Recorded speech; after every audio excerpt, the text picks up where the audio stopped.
جتنا تم لوگوں کو نفع دیتے ہو اتنا ہی تم خوش رہتے ہو۔ ہمیں ہمیشہ یہ لگتا ہے کہ جب ہمیں کوئی چیز ملتی ہے ہم خوش ہوتے ہیں، جبکہ حقیقت یہ نہیں ہے۔ جتنی خوشی ہمیں کسی کو کچھ دے کر ملتی ہے ہمیں لے کر محسوس نہیں ہوتی۔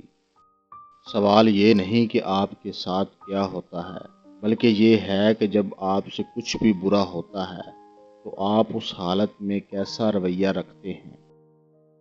زندگی ہر کسی کے لیے مشکل ہے، ہر کسی کو تکلیف ہوتی ہے، ہر کسی کو دھوکہ ملتا ہے، لیکن فرق تب کریٹ ہوتا ہے جب آپ سب مشکلوں کے باوجود مسکراؤ اور حالات کا ہمت سے مقابلہ کرو۔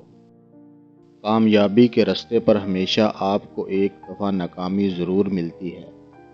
جب تم ناکامی سے اوائڈ کرتے ہو تو تم کامیابی کو بھی اگنور کر دیتے ہو۔ فیل ہونے سے مت ڈرو اور اپنے آپ کو ایسے لوگوں کے درمیان میں رکھو جو تمہارے ناکام ہونے پر تمہارا حوصلہ بڑھاتے ہیں۔ ہم سب کے پاس ایک خاص قسم کی حس ہے جو ہمیں ہر وقت سوچنے پر مجبور کرتی ہے کہ ہمارے لیے کیا برا ہے اور کیا اچھا۔ اپنے اندر کی آواز کو سنو۔ تم جب بھی کوئی کام کرو تو اس سے پوچھو کہ یہ کام صحیح ہے یا غلط، اور پھر جو جواب آئے اس پر یقین کرو اور اپنے آپ کو برا کہنے سے روک لو۔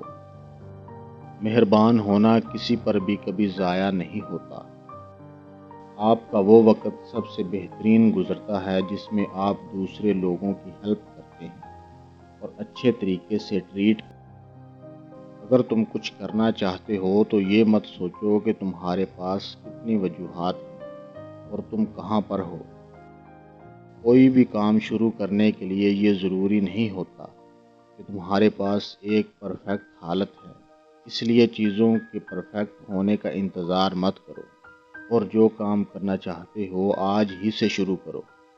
یہ کبھی مت کہو کہ تم نہیں کر سکتے ہو، ہمیشہ پہلے کی کوشش کرو۔ اگر تم کوئی خواب دیکھ سکتے ہو تو تم اس کو پورا بھی کر سکتے ہو۔